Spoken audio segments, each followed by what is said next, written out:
kulan wacan wanaagsan daawadayaal kusoo dhawaada wararkii ugu dambeeyey ee Soomaaliya qodobadaad wararkeena ku maqli doontaana waxaa ka mid ah ciidamada dowladda federaalka Soomaaliya oo guulo lama filaan ka gaaray dagaalkii ay kula jireen ururka al-shabaab iyo ciidanka oo kaabiga u saaran degmada Adayaba xilli ciidamada dowladda federaalka Soomaaliya ay saddex jiho ka galeen degmadaasi isla markaana ururka al-shabaab gabi ahaanba halkaas ay iska farxadeen ciidamada dowladda oo soo qabsaday saddex deegaan oo ku hareereysan degmada Adayaba oo ahaa saddexdii deegaan ee laga ilaalinayay deegaankaasi ayay ciidamada dowladda federaalka Soomaaliya cagta mariyeen shabaabkii halkaasi ku sugnaa waxaana la filayaa in ciidamadu ay u suurta gasho gelitaanka degmada Adayaba walow ciidamada dowladda federaalka Soomaaliya ay sheegeen in halkaasi ay kala kulmeen miinooyin iyo waliba walxaha qarxo oo ururka al-shabaab ay ku aaseen wadooyinka soo galo degmada Adayaba qaar ka mid ah xildhibaanadii shalayta mooshinka ka keenay taliyaha hay'adda sirdoonka qaranka Mahad Salaad ayaa sheegay in naftooda ay halis ku jirto ayagoo sheegay in ilaa iyo xilligii ay markaasi ka hor hadleen baarlamaanka jamhuuriyadda federaalka Soomaaliya ay la kulmayaan fariimo joogta iyo waliba handadaad markaasi uga imaanayso taliyaha hay'adda sirdoonka qaranka NISA dhanka kalena gudoomiyaha golaha shacabka oo amray in si degdeg ah loo soo tala bixiyo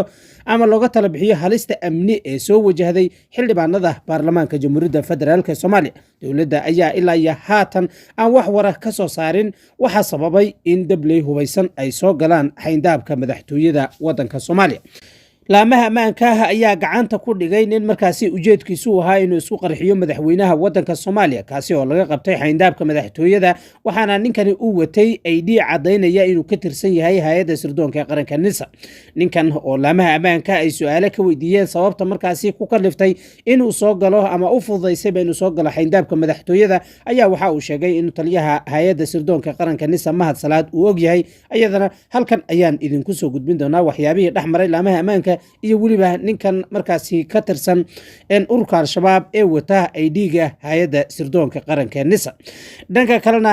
waxaa magaalada Muqdisho soo gaaray Siciid Cabdullaahi Deni madaxweynaha maamulka Puntland oo xurguf siyaasadeed ay maalmihii ugu dambeysay ka dhex qarxday asaga iyo waliba madaxda dalka Soomaaliya waxaana uu sheegay in markaasi Siciid Cabdullaahi Deni ujeedkiisu yahay in madaxweynaha wadanka Soomaaliya casumaad uga timid oo halkaasi markaasi kala hadlo waxa laga samaynayo khilaafka xoogan ee ka dhex taagan maamulka Puntland iyo waliba dowladda federaalka Soomaaliya xilli madaxweynaha jamhuuriyadda federaalka Soomaaliya uu soo magacaabayo taliye markaasi bedeliye taliye odawa kaasi oo ka soo jeedo beelaha degta maamulka Puntland arintaasi oo Siciid Cabdullaahi Deni gabi ahaanba uu markaasi uu dhaliilay sababta markaasi madaxweynaha jamhuuriyadda federaalka Soomaaliya uu wax wada tashi uga sameynaynin arrimaha la xidhiidha markaasi magacaabista taliyaasha iyo waliba sidoo kaleeto in markaasi xukunkii iyo waliba taladii dalka uu isku koobay madaxweynaha jamhuuriyadda federaalka Soomaaliya mudane Xasan Sheekh Maxamuud ugu dambeyntiina dabley hubeysan ayaa nin ganacsada ku dilay magaalada Muqdisho dilalka iyo waliba weerarada loo geysanaya ganacsatada iyo waliba siyaasiyiinta ayaana ku soo badanayo magaalada Muqdisho iyadoo dableyda hubeysan ee markaasi dilalka noocan oo kale fulinayso aan ilaa iyo xilligan dowladdu aysan soo qabanaynin guud ahaan daawadayaal qodobadaasi waliba kuwa kale faahfaahsan ayaan halkan idinku soo gudbin doonaa haddii ay tahay markaadii kugu horeysay si share gare barnaamijka oo gaarsii asxaabtaada kaleeto haddii aynu ku horeyno ciidamada dowladda federaalka Soomaaliya ayaa kaabiga u saaran qabsashada degmada Adayaba oo madaxweynaha jamhuuriyadda federaalka Soomaaliya uu amar ku bixiyay in si degdeg ah loo qabto degmadaasi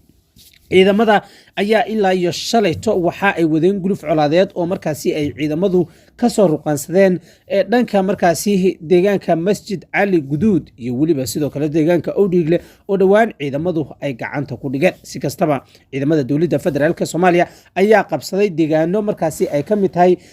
deegaanka markaasi Mabaax oo aad markaasi looga ilaalinayay deegaanadani iyo waliba sidoo kale deegaano kaleeto oo iyagana aan aad uga dheereen degmada Adayaba si kastaba ciidamada dowladda federaalka Soomaaliya ayaa sheegay in ay la kulmeen dagaal xoogan oo markaasi ayaga iyo waliba sidoo kale ururka al-shabaab ku dhaxmaray deegaanka markaasi loo yaqaano Mabaax oo ururka al-shabaab ay halkaasi ay dhigteen jidgooyooyin iyo waliba fadhiisimo waaweyn oo ay ka ilaalinayeen degmada Adayaba dhanka afayeenka ciidamada dowladda federaalka Soomaaliya oo hadlay ayaana isagu sheegay in gebi ahaanba ciidamadu ay kaabiga u saarayeen qabsashada degmada Aadan Yabaal oo ah degmo markaasi amar madaxweyne lagu qabanayo. waxaa jirta deegaano kale oo ka mudan degmada Aadan Yabaal, laakiin madaxweynaha jamhuuriyadda federaalka Soomaaliya oo amar ku bixiyay in si degdeg loo qabto degmada Aadan Yabaal ayaa fududeynaysa inay ciidamadu gebi ahaanba ahmiyadda ugu weyn ay siiyaan qabsashada degmada Aadan Yabaal. degmada Aadan Yabaal ayaa kala qaybisay gobolka Shabeellaha Dhexe iyo waliba gobolka Hiiraan, waana ahmiyadda markaasi degmadan ay leedahay, isla markaana ururka shabaab ay markaasi uga duuliyeen dhammaanba gobolada dhexe iyo waliba gobolada koonfurta wadanka Soomaaliya. waxayna ku tusaysaa in degmada Aadan Yabaal istiraatiijiyadda ay u leedahay dagaalka lagula jiro ururka shabaab ay tahay mid aad u sareyso.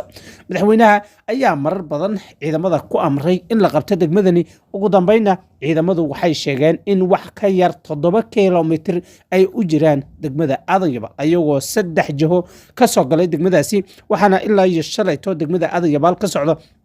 qixii ugu weynaa oo markaasi ururka shabaab ay halkaa ka sameynayaan, iyadoo waliba ay ahayd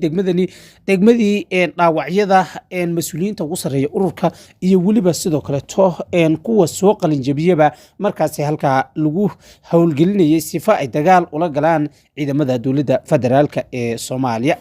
dhanka kale waxay ku tusaysaa degmadan Aadan Yabaal istiraatiijiyadeeda inay tahay mid aad u sareyso. ururka shabaab waxay isku keeneen ciidamadii ugu badnaa oo ay rabeen inay degmadaasi ku difaacaan, laakiin culays xoogan oo ay kala kulmayeen ciidamada droniska ama diyaaradaha droniska iyo waliba ciidamada dowladda federaalka Soomaaliya kuwa deegaanka oo iyagu markaasi xogta la wadaagayo goobaha ay ku sugan yihiin mas'uuliyiinta ugu sareysa ururka shabaab ama markaasi goobaha isku aruursanayaan ayaa sahashay in ururka jab weyn halkaa loogu geysto. waxyaabaha ka soo kordho dagaalka halkaa ka socdo iyo waliba sidoo kaleeto gulufka colaadeed ee ciidamadu ay qaadayaan wararkeena dambe ayaan idinkula wadaagi doonaa. dhanka kaleetana iyadoo shalayto baarlamaanka jamhuuriyadda federaalka Soomaaliya ay ka doodeen amni darrada iyo waliba weerarada joogtada ee ururka al-shabaab ay ku qaadayaan gudaha magaalada Muqdisho, ayaa haddana saaka subaxnimadii hore ciidamada dowladda federaalka Soomaaliya waxay gacanta ku dhigeen nin markaasi ka tirsan amniyaadka ururka al-shabaab kaasi oo lagu qabtay gudaha Villa Soomaaliya. ninkan oo markaasi ku hubaysnaa suunka qarxa iyo waliba walxa kaleeto markaasi uu adeegsan rabay in markaasi weerar ka geysto gudaha Villa Soomaaliya,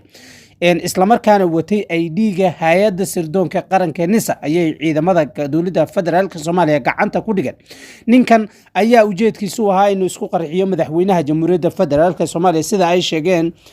ciidanka amniga koofiyad casta ee markaasi ka howlgala gudaha madaxtooyada wadanka Soomaaliya. shalay ayay ahayd qaar ka mid ah xildhibaanada dowladda federaalka Soomaaliya markay mooshin ka keeneen taliyaha hay'adda sirdoonka qaranka NISA Mahad Salaad, kuwaasi oo dalbanayay in markaasi amniga magaalada Muqdisho uu yahay mid aan la isku haleyn karin. ugu dambeyn hadalkii shalayta ay ku doodayeen qaar ka mid ah xildhibaanada golaha shacabka ayaa dhaboobay. waxaadna aragtaa in saaka markaasi naftihaligahan ka tirsan ciidanka amniyaadka ururka al-shabaab in lagu qabto gudaha madaxtooyada wadanka Soomaaliya inaysan ahayn arrin sahlan. ninkan uu ku dooday waliba in ID-gan iyo waliba aqoonsigan uu wato uu ka qaatay taliyaha hay'adda sirdoonka qaranka NISA Mahad Salaad. qaar ka mid ah xildhibaanadii shalayto ka hadlay golaha guddoonka golaha shacabka ayaa sheegay in markaasi ay iyaguna la kulmayaan handadaad iyo waliba meseejyo si toos ah loogu soo diray, taasi oo lagu sheegayo in markaasi gebi ahaanba ay ka waansamaan arrintan, haddii kalena ay la kulmayaan cawaaqib xumo. lambaro ay markaasi ku soo bandhigeen baraha bulshada ayaana muujinaysay in markaasi xildhibaanadan ay dhibano u yihiin in dhibaato kala duwan ay markaasi ka soo gaari karto